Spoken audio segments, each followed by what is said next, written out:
Hey, this is Joe's sister Nikki. I think I might be the only girl in the world who has a brother who spends his entire day in the basement pretending he has an internet radio show. Jeez.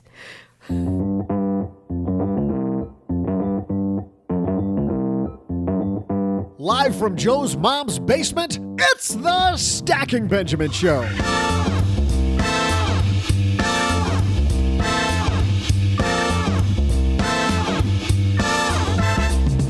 Well, money nerds, I am so happy to be here because this show wraps up 8 weeks of podcasting. And for those of you who said I was sensational opening the show these last 8 weeks, I know.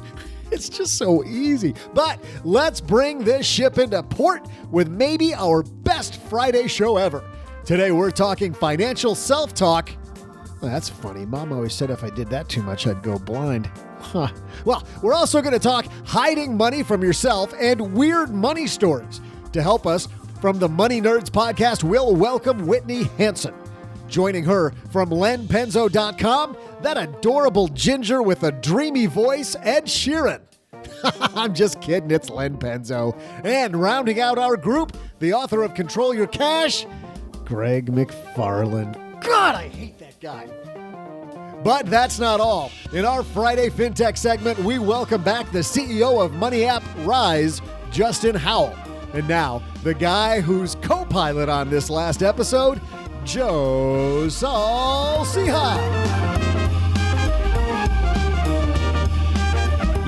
Yeah, I'm definitely just a co-pilot. Doug's in charge. Hey, everybody, I am Joe Saul-Sehy, Average Joe Money on Twitter. And what a fantastic way to start your weekend with a little dose of the Stacking Benjamin Show. You know what? We've got a fantastic show for you today. But first, got to say a big thanks to everybody who's gone to stackingbenjamins.com/magnify money. You know Magnify Money. That's the place where you go when you're looking for that right checking account, savings account, a better debt repayment strategy, or maybe you pay your debts on time, but you're not getting any reward miles or reward credit or cash back. Nick over at Magnify Money says that if you pay your bills on time and you pay your credit card off in full and you're getting less than 2%, you're leaving money on the table. So here's what you do. I'm going to do it right now. You go to stackingbenjamins.com/magnify money. Here we go. And when I take a look at offers for cashback rewards, it tells me that the Alliant Cashback Visa Signature Card, 2.25% back. How about that? And then Fidelity Rewards Visa Signature Card. And then you go on down. They also tell you about the annual fee. They tell you about the fine print. That Alliant card has a B rating for fine print. The Fidelity card has an A. And they also tell you about bonus offers. The Fidelity card has a $100 bonus with $1,000 spent. The Alliant has no bonus and has a $59 fee that's waived, annual fee that's waived the first year. The Fidelity card has none. So 2% cash back, no annual fee. Looks really good. $59 annual fee, 2.25% back. Gonna have to do a little math to see if that works. But in a lot of cases, that won't. Anyway, see how easy that was? stackingbenjamins.com/magnify money. And this show is also brought to you by FamZoo.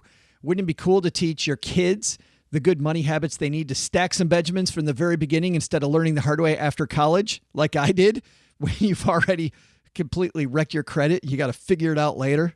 Don't do it my way. Do it the FamZoo way. They have the answer. It is a financial education system where kids use prepaid debit cards. And you think, whoa, wait a minute. Don't want my kids using plastic. Kids don't pull money out of their wallet. When's the last time you pulled cash out of your wallet? Okay, maybe you have once in a while, but you know that you're the outlier. And increasingly, we're going to plastic. And responsible use of plastic is an important thing that Bill and team over at famzoo.com teach. It makes it easy and quick for you to move money to your kids, keep an eye on their activity, and you can even lock their card if you need to. It's the perfect training wheels for bank debit cards or credit cards later on, and it's safer and better tracked than cash, which kids can't use online anyway. Better yet, FamZoo has built educational features to teach them about compounding interest, budgeting, managing expenses, earning money through hard work, and lots more. FamZoo is an awesome way to have teachable moments with your kids when it comes to money. People ask us all the time, how do I teach my kids good money habits? It's not the same as it used to be. Teach them the modern way. StackyBenjamins.com/FamZoo, FAMZOO. And Bill Dwight, the chief dad over at famzoo.com, and his team will take care of you over there. All right, we're going to take care of you here because, man, do we got a great episode. Whitney Hanson, how come we haven't had her on before? So happy she's joining us today. Justin Howell with some amazing news from Rize. Remember we had Rize back on in March telling you about them? Well, they've made what I thought was a cool enough app to bring them on the show. Even cooler, if you're a user of Digit, you want to pay attention because... well, I'll just roll into it. Let's get this party started.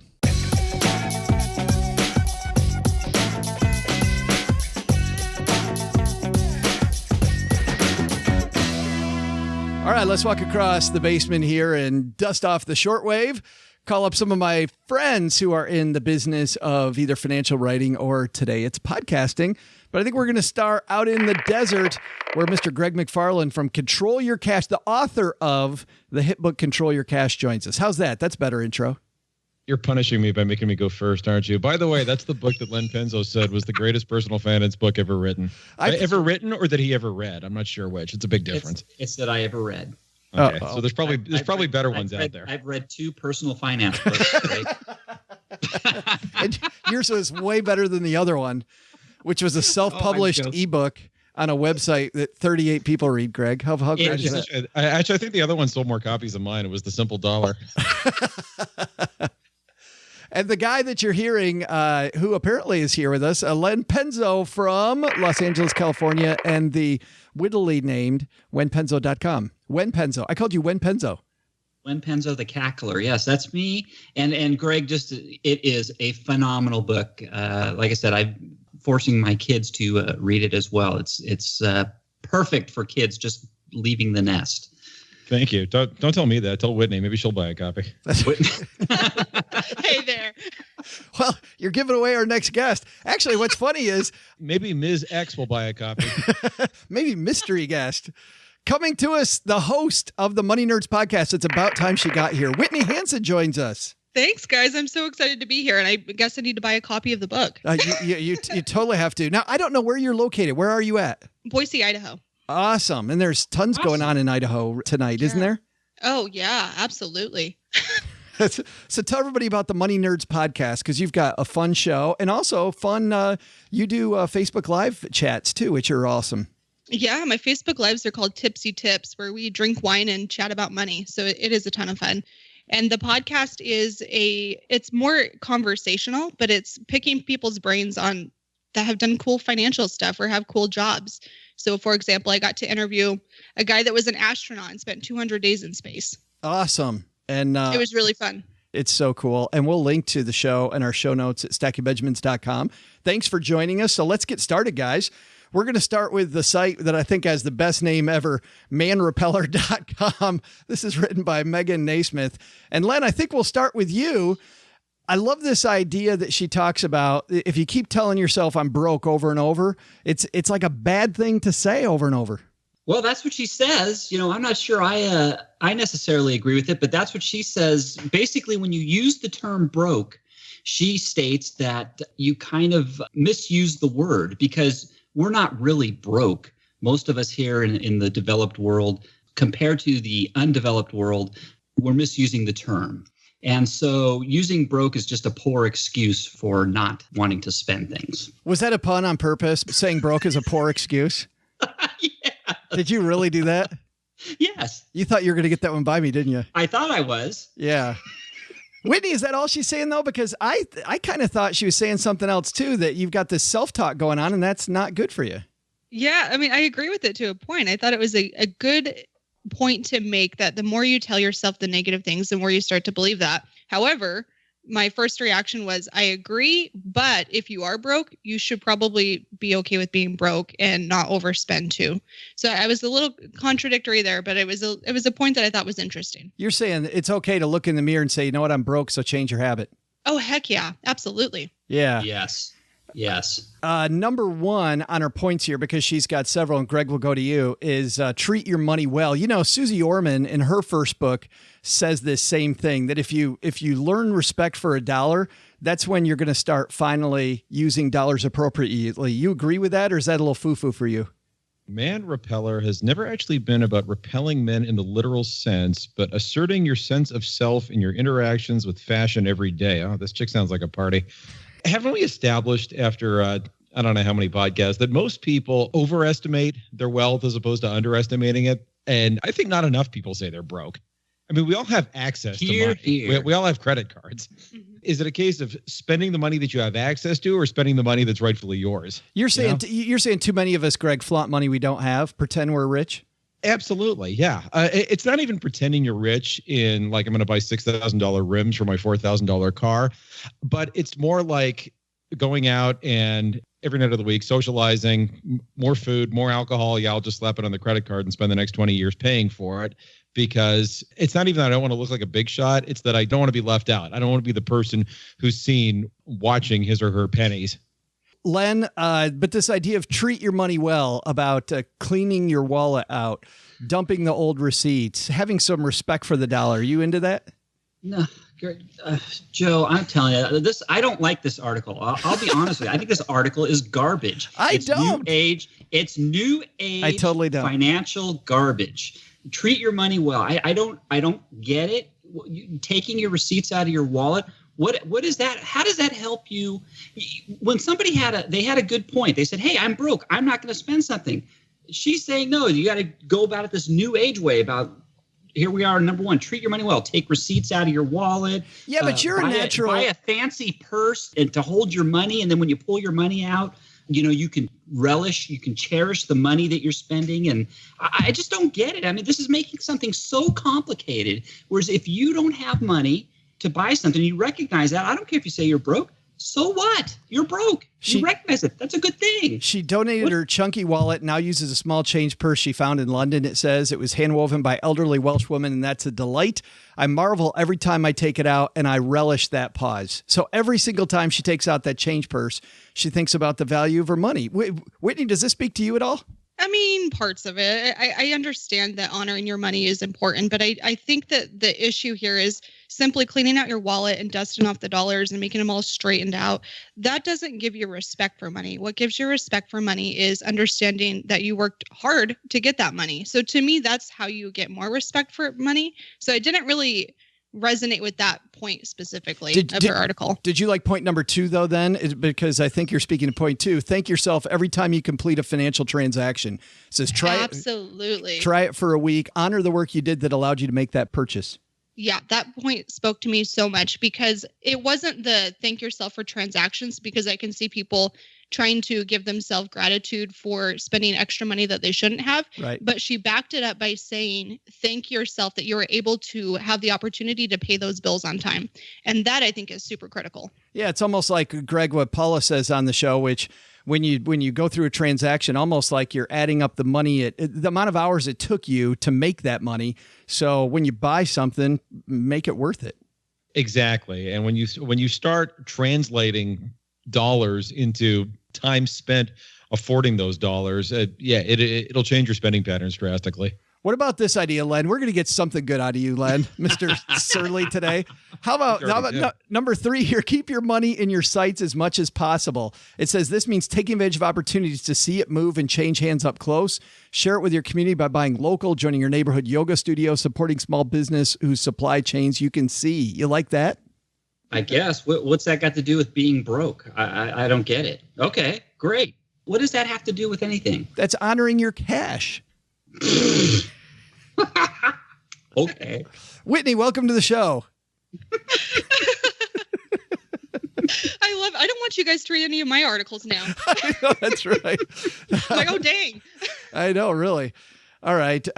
Number 4 then. Number 4, Len. Give as much as you get.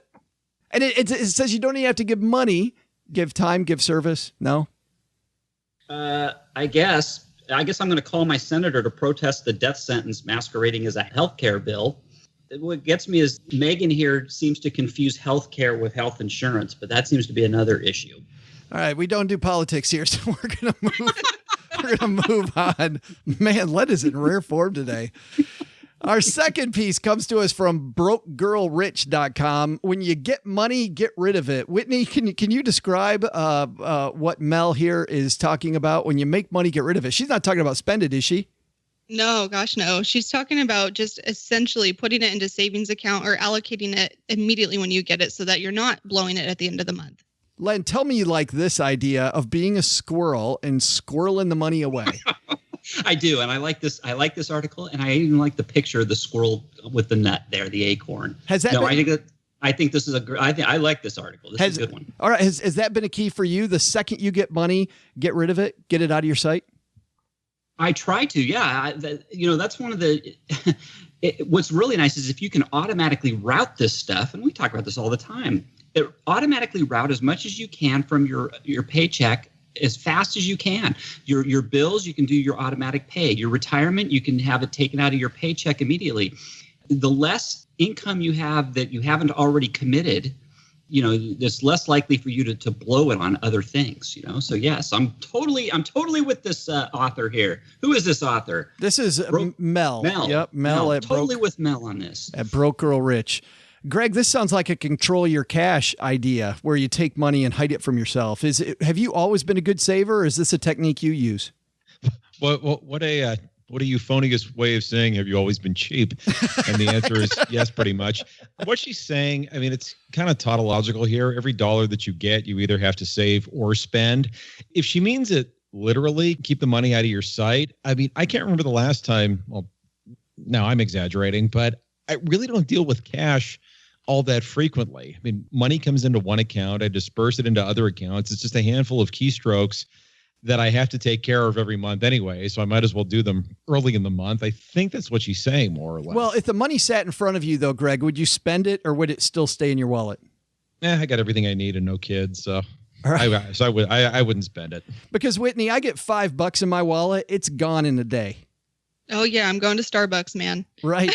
It's true. It's true. Hey, don't you think like in the old days when, my dad used to tell me that they'd come by work, they'd come by the office, some girl would come by with an envelope and they would get paid in cash, right? Wow. In those days, I'd say it'd be a lot easier to blow your money because you got this big wad of cash in your hand when you walk out the door.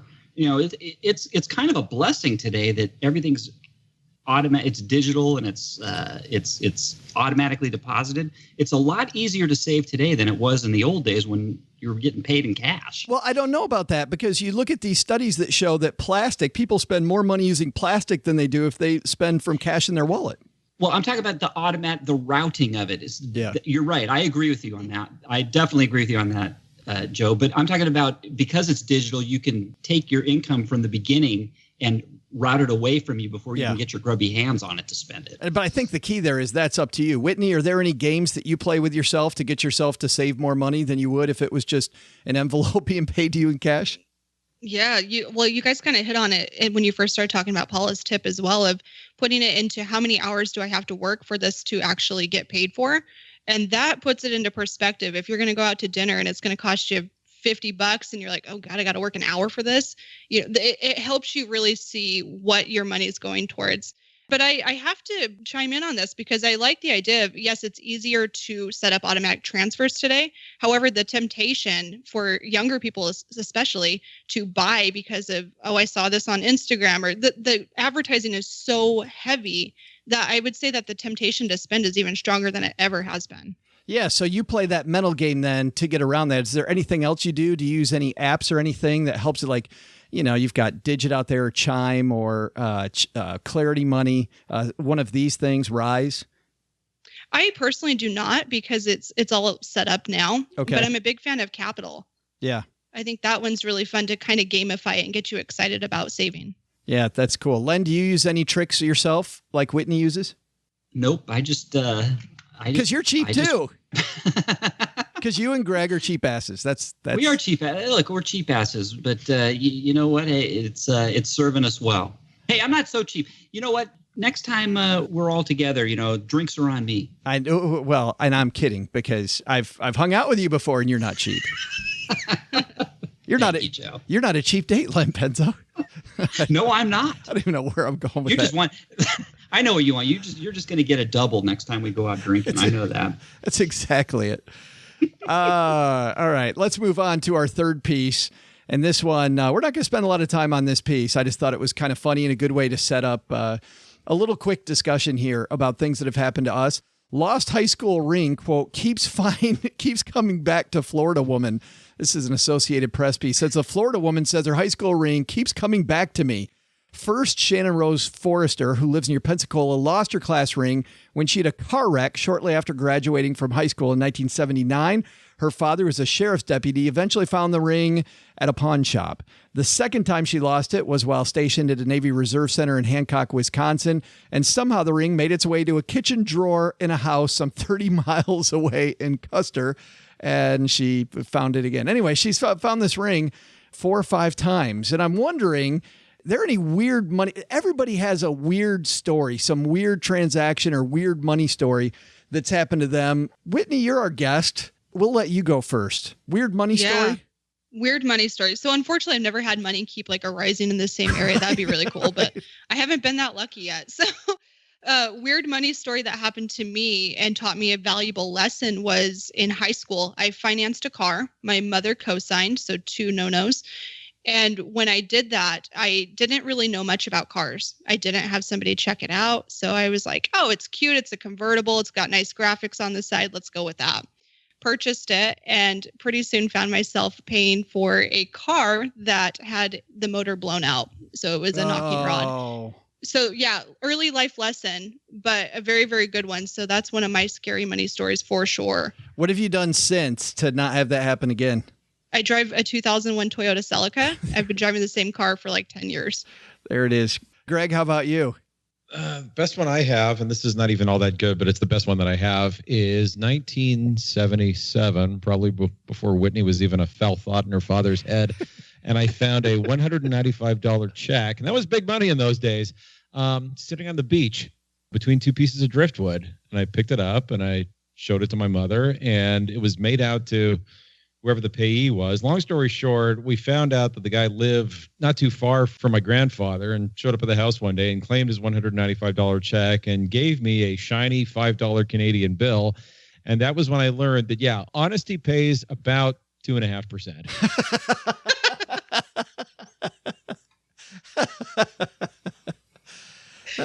That's a great commission, Greg. And I held on to the $5. I don't think I ever, I mean, I must have spent it at some point, but I can't remember on what. I can't tell you, by the way, how many social media people reached out, Greg, about your drumstick story. I had so many people reach out about that. That was just, when your legs broke. Whoa, just unbelievable. People that didn't hear that, that was 2 weeks ago. 2 weeks ago, Friday on the show. Go back and listen to that if you want to. Go in the archives because I'm not repeating it. Yeah, if you want your stomach to turn, and then Len Penzo doing salt in the wound by looking them up on eBay.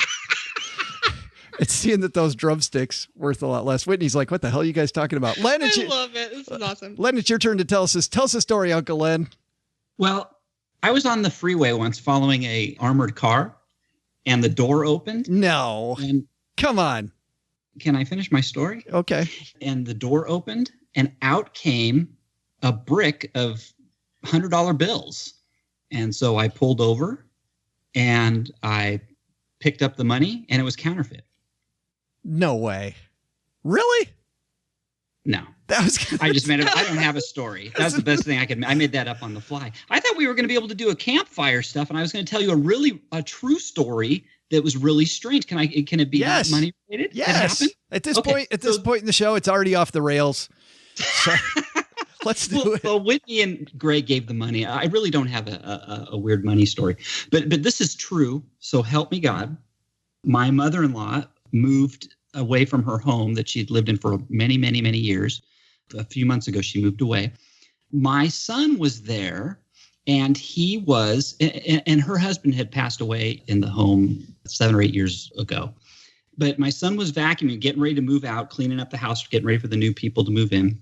He's vacuuming, and a picture in the room he's in falls down. It was on the dresser, and it fell over. So he picks it up. It's a picture of his grandfather, who's my mother-in-law's husband, who's passed away. So he picked it up and he starts vacuuming again. And then he hears another picture fall over in another room. So he goes in the other room and it's another picture of my father, his grandfather, my father-in-law. And that picture had fallen over as well. And it just so happens that the father-in-law, one of the things he used to do every day was vacuum in the house too. So it was just kind of like, and this, I swear to God, this is true. It's just like he knew my mother-in-law was moving out and he just wanted to say goodbye or something. I don't know, but it was the creepiest thing I'd ever, it's just strange. Wow. That is terrifying. It's real. No, I think it's a kind of a happy story almost, So, but yeah, it's really strange. Greg, what kind of drugs you think Len's son was on when that happened? This is all going on the cutting room floor, isn't it, Joe? For a prescription, I'm sure. Right. No, seriously, they fell down. No, that was good. And speaking of that, this last week we were out on a run, and I run with a guy who's a surgeon, and he said the freakiest story he'd ever heard was they were bringing a guy out after surgery. And the guy starts telling this story about how, and he had been dead on the operating table for a few minutes. And he said he had been in a bright room. It's really long and it was packed with Asian people. The guy didn't know that the tsunami had happened just then in Asia. So he said that when he came back to life, he's like, I was in this bright room and there were tons of Asian people. How about that? Wow. Crazy. That's strange, man. Hey, got to take a quick break from this awesome conversation with Len, Greg, and Whitney to say a big thanks to everybody who's gone to stackingbenjamins.com/magnify money. That's the place that you go when you are comparison shopping everything you use to buy the things that you use. So whether it's an auto loan, if you have to take out an auto loan, student loan refinance, Parent Plus loans, secured credit cards, low interest credit cards, 0% interest, checking accounts, savings accounts. And in fact, like we do on every Friday, we're going to check out savings accounts. Here's what I'm doing. I'm heading to stackingbenjamins.com/magnify money. And there I am. I go to savings accounts. I already have 11,000 populated in here, so we're going to run with that. Put in my zip code so they know it's available where I am. And bang. We got two of them again this week at 1.4. Live Oak Bank at 1.4 and Dollar Savings Direct. And they rate Live Oak Bank first because they allow you to open it with $0 and Dollar Savings Direct takes $1. See how quick that was? Both of them on $11,000. It says that I'm going to get $154 in interest. And my favorite part, all that fine print stuff, they're both rated an A. So good stuff there. stackingbenjamins.com/magnify money. Don't just walk into your bank. Do some homework ahead of time, and Magnify Money is the quick, easy, and thorough way to get that done. And speaking of thorough, if you want to give your kids a thorough education, check out famzoo.com by heading to stackingbenjamins.com/famzoo. Here's the thing. People ask us all the time about allowances, and allowances are fantastic. But then helping your kids decide what that money gets spent on, how it gets saved, those are all things that are important to do. And yet, think about this. How hard is it to set up some of that stuff? Well, famzoo.com makes it very easy. Your kids, number one, have prepaid debit cards that are attached to mom and dad's account. And very quickly, I can move money over to my kids' accounts, which is the allowance. We can then take some money and we can have that money permanently saved so it's not in a spending spot. We can also then track exactly what they buy with the money so we can have a discussion about maybe using money on good stuff. Here's a problem that I ran into when my kids were young. My daughter, Autumn, loved spending money on just junk. And so initially I'd stop her from doing that. But it was a better lesson? After she got her allowance, I let her buy a bunch of junk with it. And then I circle back about a week later and all the junk was either broken or gone. And it was a much, much, much better discussion that we had once she'd already made the mistake. And now Autumn is a very savvy shopper today. Still, like me, likes to spend money. So she's got lots of tricks that she uses to hide money from herself. At 22 years old, she's already doing this stuff. So help your kids build great habits. FamZoo makes that incredibly easy. stackingbenjamins.com/FamZoo. It's a prepaid card plus a financial education for kids all in one award-winning app. All right. When I first heard about Justin Howell and his company Rize, spelled R-I-Z-E, I was excited enough to bring them on the show back in March. We'll link to that in our show notes page at stackingbenjamins.com. But it did stuff that a lot of other apps did. And Justin kind of gave me a smile when I asked if there was more coming. Well, man, is there more coming. Because when I saw the 2 new things they do, he took this one bare bones app and put 2 things that I really, really like on it. So I said, Justin, you want to come back on the show and talk about it? And he has. And, well, let's talk to him. Justin Howell from Rize, R-I-Z-E, coming down to the basement.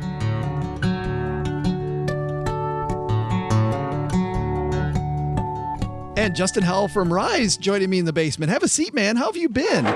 Life is good, man. Life's good. Always good to be back in the basement. Well, I'll tell you, you have been busy since we talked to you. I think we talked to you in March. You've been a busy, busy boy.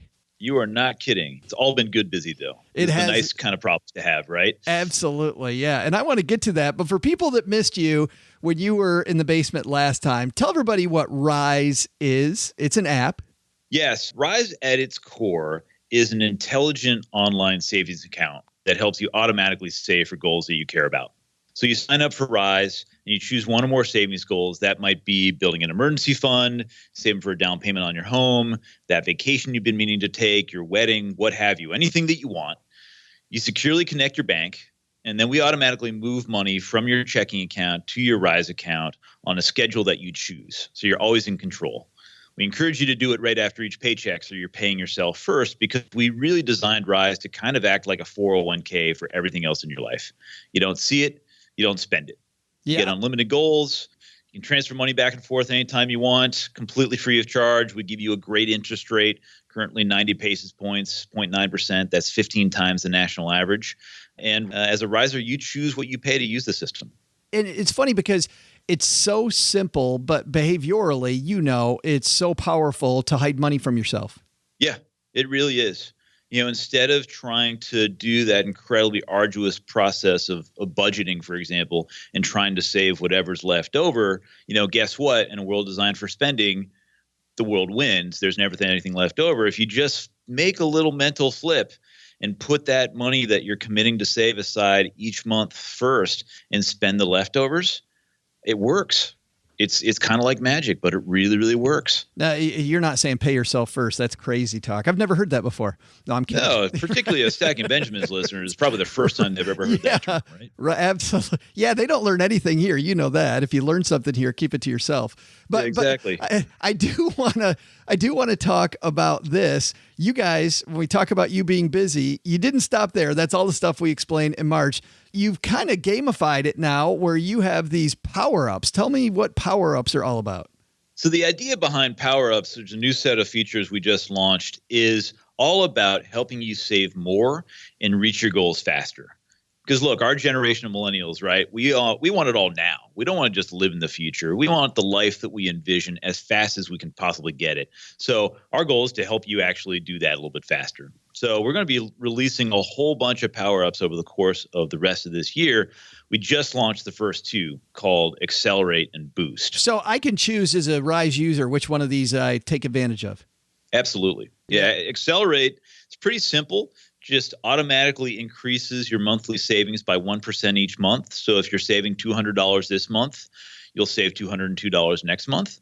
And that doesn't feel like much, but if you do that over the course of a year, you'll actually be saving almost 13% more than you are right now, thanks to the magic of compounding. And using that same $200 example, you'll have actually saved over $160 more over that year than if you just kept your savings at $200. I think that's kind of the... Yeah, I think that's so cool. OG has talked about whenever he would have clients come into his office or when he meets with them virtually, that, he would tell people, hey, what if we save just $25 more now than we were the last 6 months? Everybody goes, oh, I can save $25 more. Before you know it, if you do that 4 times a year, there's more money. And this automates that whole process, Justin. That's exactly right. That's exactly right. All those little changes end up making a huge difference for you. Let me ask you a question about that. Do I get some type of notification that, hey, my savings rate is going to go up by 1%, or does it just automatically happen? just automatically happens for you. And then we'll let you know at the end of the month, hey, guess what? This month you saved $202 instead of $200. Nice job. Gotcha. Awesome. And now let's talk about the other one, Boost, because this is one also I know a lot of people out there looking for this right now. Yeah, Boost is even a little bit cooler. So Boost just monitors the checking account you have attached to your Rize account. And once or twice a week, we'll just pull out a little bit of spare change when it looks like you can afford it. That's going to range from just a couple pennies up to a maximum of $5 or 5% of your monthly savings.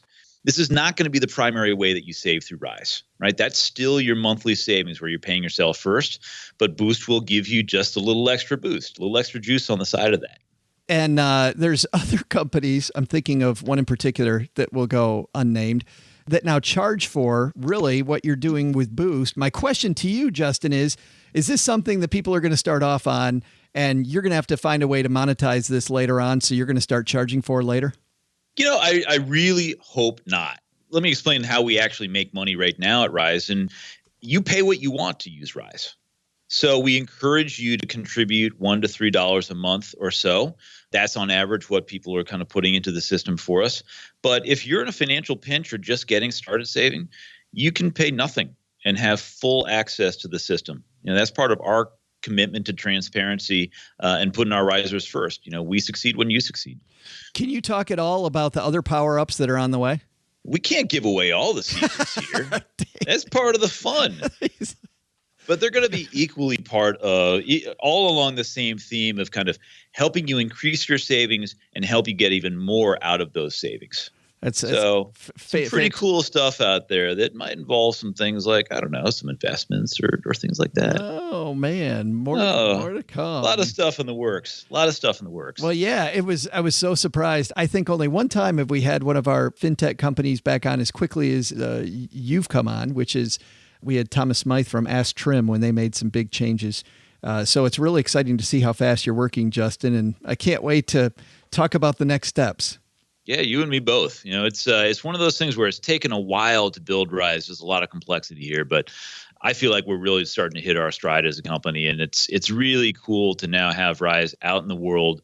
Thousands of people using it, putting tens of thousands of dollars towards their savings goals each week. It's really gratifying given all the work that's taken to get to this point, and we're just accelerating from here. The site is risemoney.com. You also have apps on every platform. Is that true? Actually, not yet. That's part of what's coming out this year. We purposely designed Rize to begin with to be a very mobile-friendly web app. That's right. Because if you're looking at your savings every day, you're peeking, you're cheating there, you're not quite doing it right. We'll keep you fully informed as to how things are going and how much you're saving. We have a lot of SMS functionality, so you'll hear from us on a very weekly basis. But we actually will have native iOS and Android apps out towards the end of this year. But people do still want them. Well, sure. But right now, web-based, it works on mobile. It works everywhere. It's beautiful on mobile. Yeah, awesome. And it's risemoney.com. We'll have a link in our show notes to Stacking Benjamins at stackingbenjamins.com. Justin Howell, thanks for hanging out with us, man. Thanks for having me on again. Big thanks again to Justin for coming down. Isn't that great? Just one app now and the three things that app does. I'm so excited to see what the team at Rize does. And I got a note from Erica while Justin and I were talking. And here's an offer just for Stacking Benjamins listeners. You'll get $10 to kick off your first savings goal if you sign up at risemoney.com/Benjamins. RIZE money.com/Benjamins. So $10 off for your first savings goal. Pretty cool. Thanks to Justin and Erica over at Rize for doing that for friends of the show. So see, we made you $10 already. That's it. Don't say you get nothing out of this show. All right, let's head back to our discussion with Whitney, Len, and Greg.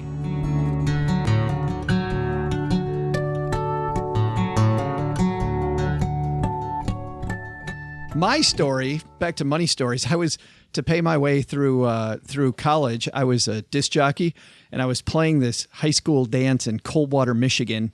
And afterwards, I go to Taco Bell, and I'm in the drive-thru, and my bill comes to like $5.65. And so I pull up, I give the person $6, and they hand me back $10.35. So I get this. Wow. So hold on. It's a good ROI. You should have quit while you were ahead, Joe. Well, no. So I'm standing there. I clearly have the wrong change in my hand, right? I've got the wrong amount. I know it's the right. I mean, it's the wrong amount by a mile. And I remember this Emo Phillips joke where he said he was walking through the park and he found this wallet that had like $200 in it. And he said, I thought to myself, if I lost a wallet with $200 in it, what would I want to have happen? And Emo says, then my brain said, I'd want to be taught a lesson.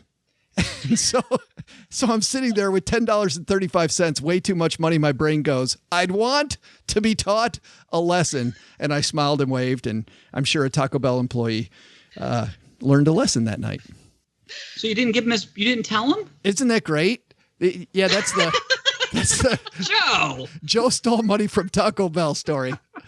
Joe's a reprobate story. Don't hold it against me. I was like a 21-year-old college kid. I needed cash. It's probably about 3 or 4 hours worth of minimum wage. You know what? When I was 20 years old, I worked as a checker at a grocery store, and I inadvertently gave a man, people would cash their checks on Fridays. They'd come in and cash. This was before you could instant deposit your checks in the bank. They would come and they'd bring their checks to the grocery store, and you'd get their paycheck. And I inadvertently gave this man an extra $100. And at the end of the night, they counted the till. They were $100 short. And it was my till. See, it scared the bejeebus out of me. I didn't know if they were going to, call the cops on. It was a total innocent mistake. So you had did you have to pay back $100?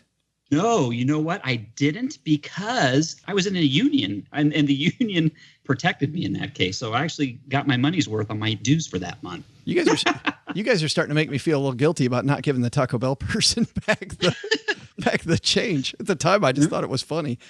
I might have drove away too. It's okay. I'm kidding you. I don't hold it against you, Joe. Yeah, there was a time at a Texas Ranger game. I'm standing in the concession line. Guy in front of me reaches down and picks up a couple bills and goes, "Oh, hey man, you dropped this." And I had just had my wallet out, and I'm like, "Oh, thank you." And I take it and I stick the money in my wallet, and the guy goes, "Yeah, you don't want to miss that money." I'm like, "Yeah, you're right, I wouldn't." And I had, $10 bills, so I'm like, "Yeah, $20." I go back to my seat, and I don't know what, I'm messing with my wallet, and I realized the guy had picked up 2 $100 bills off the ground and handed them to me and said, "Hey, you don't want to miss out on that money." But so what do you do with that? I've got 2 $100 bills. It's cash. What do you do with that money? Do you take it back to the concession stand and turn it in? I mean, what do you do with 2 $100 bills that some dude in front of you handed to you? Greg? I love how Joe's trying to buy his way out of the guilt from the Taco Bell story. Well, no, he's not gonna. He kept the money. Of course, I kept the money. In this case, I didn't know what to do. Whitney, what would you have done? Oh my God, I probably would have kept it. I'm not going to lie. 2 $100 bills cash. It's like it doesn't have somebody's name on it, right? Yeah, I don't know. Yeah, Len, come on. I would have kept it. Yeah, to me, that's a windfall. That's totally different. Yeah. If you find, to me, this is my opinion, you find $200 bills just laying on the ground, and there's nobody can, that's a windfall. Yeah. Yeah. All right, I feel way better. Taco Bell kid. Go screw yourself, Taco Bell kid. All right. That puts a cap on this, as usual, this disaster of a podcast. Greg McFarland, tell us at some point, Control Your Cash 2, Return to Control Your Cash is coming out. Yep. As soon as my artificial knee heals, I'll be right on that. Excellent. Fantastic. Len Penzo, what's going on at lenpenzo.com? Hey, I've got a story on the importance of recognizing hidden value in the things you buy. I know it sounds boring, but please, people, please come to my site, lenpenzo.com, and read it. Somebody come there. I put so much work into this story. It was a slow week. I couldn't think of anything else to write. And the other reader is so lonely without you there. Yeah. Right.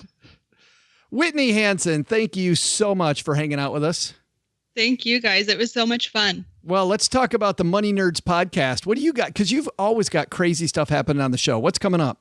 Coming up, I've got a gal that's talking about how she made a lot of money in the tech industry and transitioned out of that and is now coaching women how to become more assertive when you're working in the tech industry as well. So that's an upcoming interview that I'm pretty excited about. I was listening to the How I Built That podcast, and they were talking to the woman that runs Rent the Runway, and she's just talking about the same stuff, especially in tech, where there's been so many reports of sexism. That's a big topic, Whitney. Yeah, it'll be a fun one. I'll keep you guys posted on it. Awesome, and we'll link to it in the show notes at stackingbenjamins.com. But it's the Money Nerds podcast. All right, guys, thanks for playing. Thank you. Thank you. Thanks.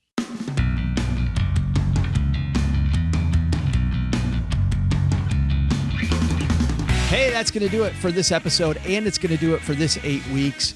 And let me tell you what happens during the off week, because we've got lots of great stuff for you coming up next week. While we're gone, Griffin the intern, the FinTern, plays some of our favorite episodes from the past. Sometimes we dig deep. Sometimes we play really popular episodes again.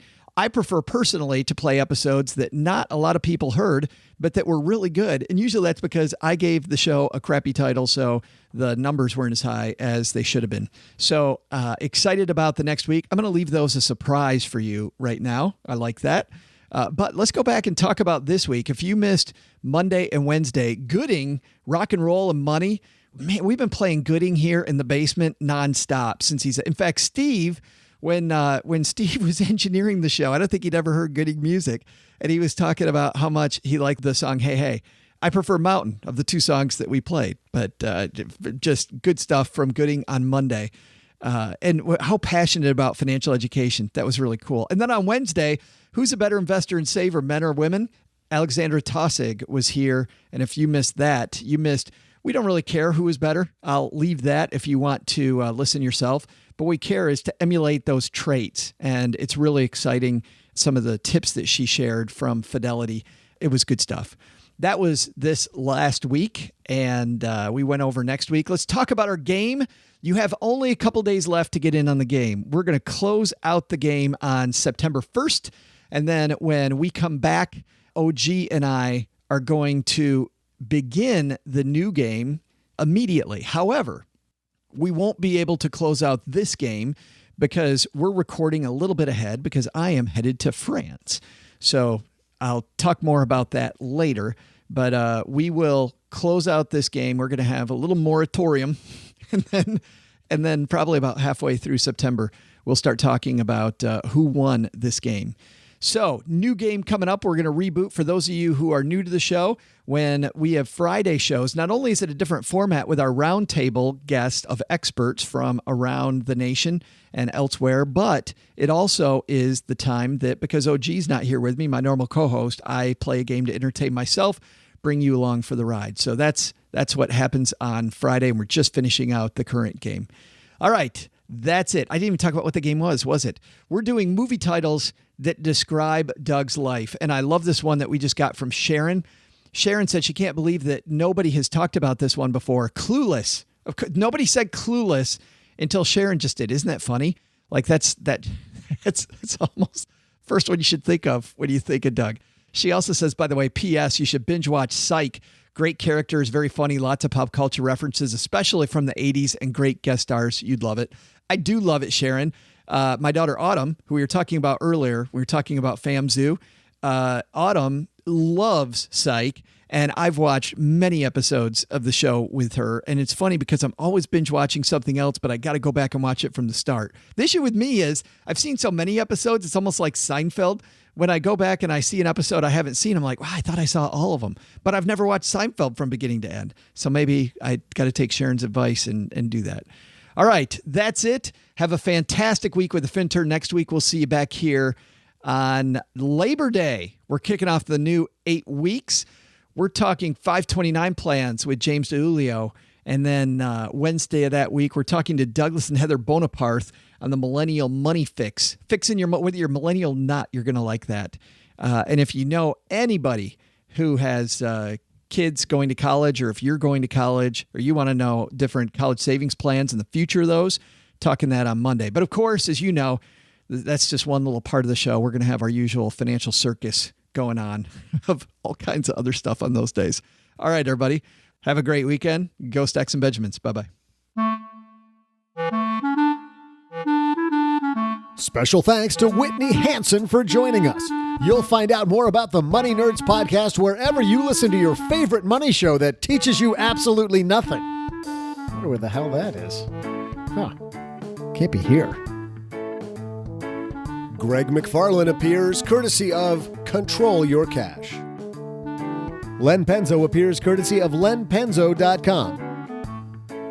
This show was created by Joe Saul-Sehy, produced by Richie Rutter-Reese, and engineered by the amazing Steve Stewart. Kathleen Selmans handles design, newsletter, and classroom opportunities. If you'd like to learn more, head to stackingbenjamins.com/classes. Online, visit us on Twitter at @SBenjaminsCast or on our Facebook page. Shannon Cowan is our community manager and social media guru. I'm Joe's mom's neighbor, Doug, and I'm pretty much the guy in charge of everything around here. Trust me, this well-oiled machine didn't get like this all by itself. SB Podcasts may receive payment on the show from sponsors and guests in the form of books, giveaway items, discounts, or other remuneration. There's no way you would take advice from these dorks, but like Joe's mom always says, don't take advice from people you don't know. This show is for entertainment purposes only, and before making any financial moves, consult with a real financial advisor.